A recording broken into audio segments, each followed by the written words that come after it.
बोले हम तो सारे पीछे कटवा लिया करा, अरे एक नहीं पीछा छोड़ा करते। पहले मतलब जब बैंक वाले बात करा करें नहीं तो गाल की भाषा में बोला करें, और कई बार तो इतनी गंदी बोलते हैं जिसकी कोई हद नहीं। यहाँ तक के मतलब माँ बहन की भी गालियां देते हैं। हमारे सामने ऐसे केस आए जब न्यू कहा बता पर नहीं किस्त दी जाती हो ना तो अपनी बहन भेज दिए, फिर हम भर जाएंगे किस्त तेरी। मतलब इस टाइप की लैंग्वेज यूज करा करते हैं। और मारे पिछले 8 महीने हो गए, 8 महीने पहले एक्सपेरिमेंट करा था, अगर आपका ध्यान हो सुनील वाले केस का। और भाई कति ताजे केस, नांगल चौधरी टोल काला केस भी आपने पता होगा। ओडे नांगल चौधरी टोल पर भाई मिला था अपन है, ओड़ा हमने जिक्र कर दिया आगा हमारा तो भाई जिसके जी कर रहा हो जो कर रहा हो आप आज ही हो, जो कोई परेशान हो या फिर कोई ऊँ भी कंधा हो तो, क्योंकि हम चुकता करांगे पैसा, ना तो माफी करवा दे और ना न्यू कंधे किसी ने लोन नहीं देंगे हम किसी से। कागज भेजे थे। आपका क्या नाम भाई साहब? मनोज कुमार जी। मनोज भाई, काम कौन सा अपना? ये नांगल नूनिया है, नांगल चौधरी के पास। नांगल नूनिया। हाँ जी। तो आपने आवेदन कब भेजा? मैंने भेजा था जी 18 तारीख को। 18 तारीख को। नवंबर सितंबर या अक्टूबर? ये पिछले महीने में अक्टूबर को। 18 अक्टूबर को 6,59,273 रुपए का था मेरा। 659 का 659,273 का। हाँ। और उसमें मैंने 15,444 की एक किस्त भर दी। एक किस्त। हाँ। फिर उसके बाद पहले मैनेजर का फोन आया तो मैंने आपकी वीडियो देखी थी नीडर चैनल पे, नीडर इंडिया पे। तो मैंने उसके बाद की तो बोले कुछ नहीं होता, सब ऐसे ही है। फिर उसके बाद मैनेजर कहने लगा। हाँ मैनेजर। फिर उसके बाद एक हेमंत है जिसने मेरा लोन किया था, उसने मेरे पे प्रेशर बनाया, भाई किस्त दे गाड़ी उठाएंगे। क्योंकि मैंने है ना आरसी बहुत लेट बनवाई थी, क्योंकि हरियाणा में कलर को चल गया था ना। उसके बाद मेरी आरसी लेट बनी थी, अब तक गाड़ी के नंबर भी नहीं गए। ठीक है।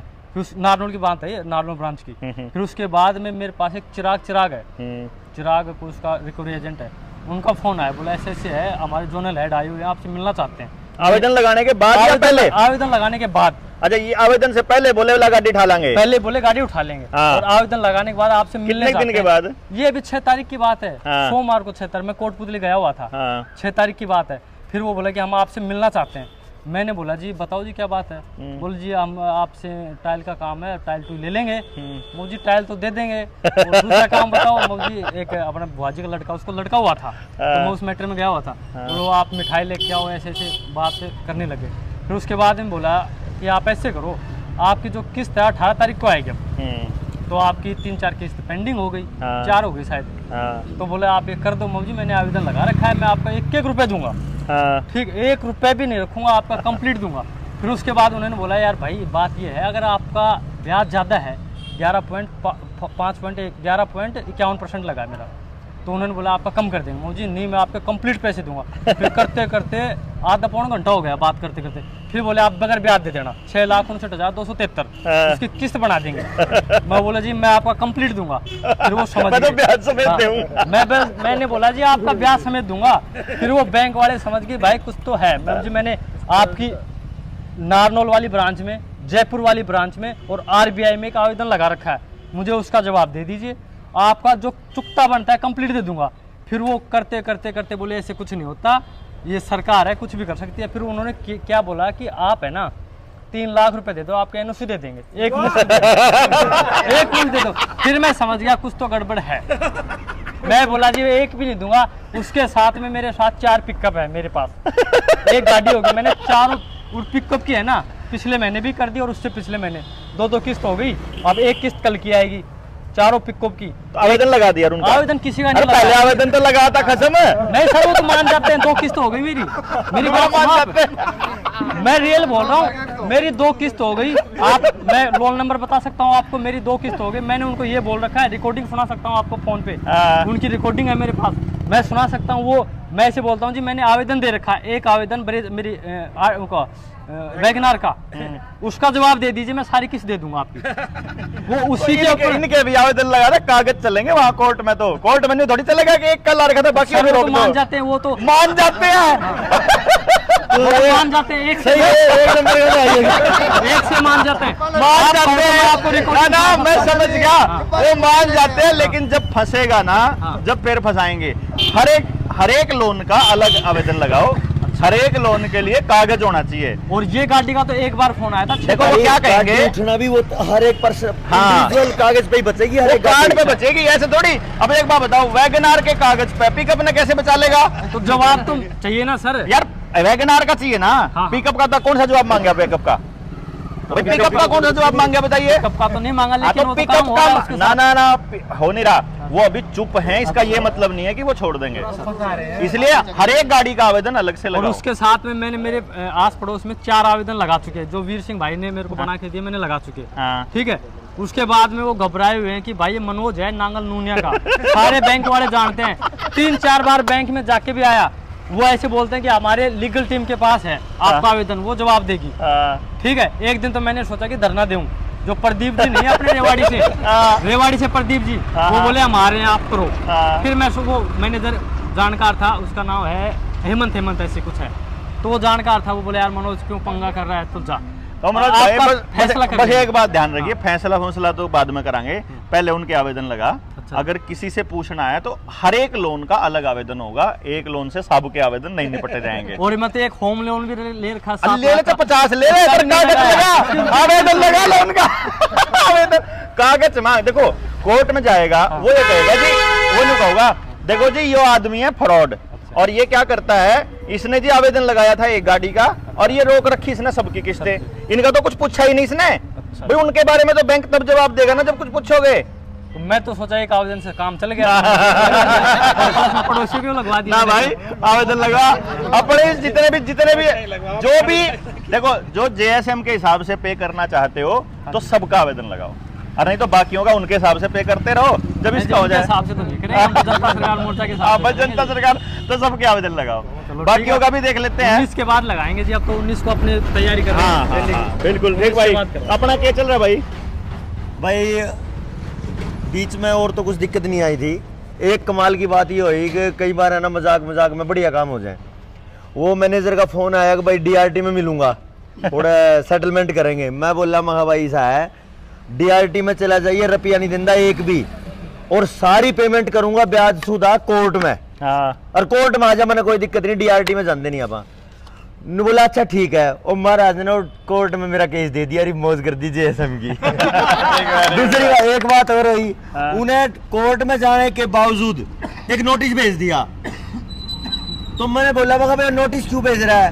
बोले नोटिस तो भेजने पड़ेंगे। फिर अपने में सारे साथी आ गए और बैंक के बाहर वो खड़े, उसके तो पैरा तले की जमीन लिकड़ की मैनेजर की, और एक आवेदन और लगवा दिया गांव के एक साथी का, कार का है, वो दूसरा आवेदन जानते हैं उसके ही मतलब हालत खराब हो गई, तो मतलब सीरीज शुरू होगी भाई, तो पूरा गांव चालू हो जाएगा। तो ये दोनों कंडीशन में एक तो अपना जेएसएम का एक आधार बन गया कि भाई केस कोर्ट में चला गया, और दूसरे नंबर पे ये है कि भाई बैंक वाला ने न्यू लगन लग गया भी थारे दिन ज्यादा दिन है नहीं, मतलब थोड़े शब्द में क्या बात है। अभी जुलाने वाले केस में आपने विजेंद्र भाई का भी देखा था केस ना, क्यों कराए थे, तो दोबारा भी आए भाई विजेंद्र भाई? ना भाई नहीं आई, बिल्कुल भी नहीं आई, कोई नहीं आया। कोई नहीं। आपका आवेदन कब लगा? लगवा दिए, तो आपका बोलनिया कौन है? कोई भी नहीं बोल। हाँ भैया गड़बड़ है फिर ये क्लियर होगा घर में। हाँ यह गड़बड़ है, तो आप सीखो इस पर के बोलना है जी, वो हाँ है, बाकी मानस तो पा जाएंगे अपने खड़े होने वाले, लेकिन आप कोई दिक्कत नहीं ना को। हाँ भाई ये एक और हमारा चीता देखिए विजय उड़े ना जा भाई, बताइए क्या रहा केस इन रहा उसका अपना वाला बराड़े वाला केस?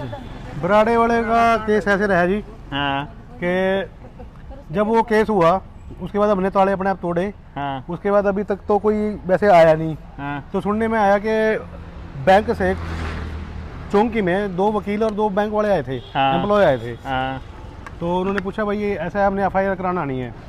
तो हमारे चौकी इंचार्ज जी ने बोला भाई ऐसा है, मालिक को लेके आ तो फिर तो तेरा एफआईआर करेंगे, अदरवाइज तो एम्प्लॉय है तेरी एफआईआर को नहीं मानते। मालिक मतलब मैनेजर? मैनेजर नहीं जी, और कि जो बैंक का मालिक है वो आएगा फिर तो हो जाएगा। अच्छा उसके बाद अभी मैंने कार की मैंने अपनी किस्तें रोक दी। ठीक है, जो कार की किस्त मांगना है, कहते भाई साहब वैसे तो आप किस्त दोगे नहीं, आप सेटलमेंट कर लोगे। मैं क्या भाई कर लूंगा। आवेदन ला दिया कि नहीं कार का? ला दिया माँ कहते मनोज की तैयारी कर रहे हो, बोला उसका लगा दिया। तो जी बोले यहाँ से तो आप पैसे मेरे को लगता देने के नहीं है। मैंने कहा गलत बात भाई, एक एक पैसा दूंगा, हाँ पर अगर सेटलमेंट कर लोगे मैं कर लूंगा। कहा भी कितने पैसे दोगे? मैं अगर अभी लेगा तो रुपये 50,000 दूंगा, हाँ। उसके बाद रुपये दूंगा 50। कहते जी इतने में नहीं होता, 4.5 लाख रुपए आपके बकाया है, मगर 50,000 लेना तो ये भी ले लिए, नहीं तो उसके बाद सिर्फ 50 रुपये मिलेंगे भाई। 50 थोड़ी बना है, इसके तो मेरे ख्याल 60-70 रुपए बनेंगे। 60-10 रुपये और दे देंगे। सेटलमेंट में तो कम ही हो जाएंगे। और भी कोई बोलना चाहोगे भाई? परसों भी धमकी दे के गए हैं अगर खाली करवाने खातिर। खाली करवाने की तो क्या धंधे नो करवा लियो ना को, हाँ जी, ये कोई बता दिया था मैं आज ये कोई हाँ नको करवा लो, कोई टेंशन नहीं है जी। नको यो घर, इसके घर के बाहर जनता सरकार मोर्चा का बोर्ड और लगा दो। बैनर लगा दूंगा। हाँ बैनर लगा के नको आ जाओ भाई, नको जुन साहब है, और वो वार्निंग लिखवा दो। वार्निंग लिखवा दियो बस। हाँ ठीक है भाई, कोई घबराने की जरूरत नहीं। 19 नवंबर ने करनाल पहुंच जाओ। 19 नवंबर ने ये मतलब देखो, जमीन की लिमिट, बैंका के लोन, दुखी हो रहे हो तो भाई दुखी होने की जरूरत नहीं, किसी भाई ने तंग होने की जरूरत नहीं, किसी भाई ने अपना नुकसान करने की जरूरत नहीं, किसी भाई ने किसी का गाल देने की जरूरत नहीं, किसी भाई ने परेशान होने की जरूरत नहीं। बस 19 नवंबर ने करनाल आ जाओ, इतना परिवार मिलेगा, हिम्मत वैसे ही मतलब कई गुना बढ़ जाएगी, 1000 गुना बढ़ जाएगी। दूसरी बात, जो गामा में जमीन है जितनी भी, जो सरकार ने अपने नाम कर ली, सारी जमीन उल्टी गामा के नाम करवानी पड़ेगी, यूं समझ लियो। और ये भी न सरकारी स्कूल कहना बंद करके अपने स्कूल कहना स्टार्ट करना पड़ेगा। इसके ऊपर बड़ा बड़ा आंदोलन चालू होगा। टोल टैक्स के ऊपर बड़ी घोषणा करांगे। आने वाले टाइम में जो आपको परेशान करने वाले जितने मुद्दे हैं, उन सारों का सफाया करके इस पूरी की पूरी अव्यवस्था को जड़ से उखाड़ के एक अपनी व्यवस्था बनानी है। ये अंग्रेजों की व्यवस्था को खत्म करना है। और आप सब लोगों को बस ये गुजारिश है कि जितनी ज्यादा संख्या में आप आ सकते हो, जितनी हिम्मत आप आकर के एक दूसरे साथियों को दे सकते हो, उतना आ जाओ। और घबराने की जरूरत नहीं है, जीएसएम आपके साथ है, पूरा परिवार बदन लग रहा, पूरे भारत से, पूरे एरिया से लोग आने वाले हैं। आचार्य जी हमारे साथ है। आचार्य जी, ये सारे साथियों का हौसला देख के क्या कहेंगे आप? इसमें सभी देशवासियों को ये संदेश है कि आप सभी दीपावली के शुभ अवसर पर सही अर्थों में दीपावली मनाएं। कोई भी भाई किसी भी प्रकार से ये जो षड्यंत्रकारी हैं, जो बैंकों का फ्रॉड है, इसको समझ करके आप सभी एक आवेदन लगाना पड़ेगा और आपको बैंक कुछ भी नहीं कर पाएगा। आपने लोन माफ नहीं करवाना, सेटलमेंट नहीं करनी, आपने पाई ब्याज समेत भरना है। ये बोलिए, आवेदन लगा दीजिए, फिर ये कुछ नहीं कर पाएंगे। और बैंकों ने जो लोन दे रखा और आपको ऋणी बना रखा है, सारे बैंक हमारे ऋणी हैं। हमने बैंकों से लेना है, हमारा बनता है। जो असली धन है वो हम प्राप्त करेंगे, सही अर्थों में दीपावली मनाएंगे। तो जिस भाई का भी भाई किसी ने घर के ऊपर सील कर रखा है, लोक लगा रखा है, तो दीपावली के शुभ अवसर पर भाई अपने घर में जाके दिए जला लो, आवेदन लगा लो और सही अर्थों में दीपावली मना लो। ये काम पूरा जीएसएम कर रहा है। सारे भाइयों ने दीपावली की बहुत बहुत शुभकामनाएं, धनतेरस की, भैया दूज की, गोवर्धन की। असली धन गोवर्धन है, उस धन को प्राप्त कर लो। वो सोना चांदी जमीन है, उसको ले लो भाई। ये आपका धन बैंकों ने हड़प रखा है, उसको काबू में कर लो। सभी को बहुत बहुत धन्यवाद, बहुत बहुत शुभकामनाएं। भारत की हुंकार है, जनता ही सरकार है।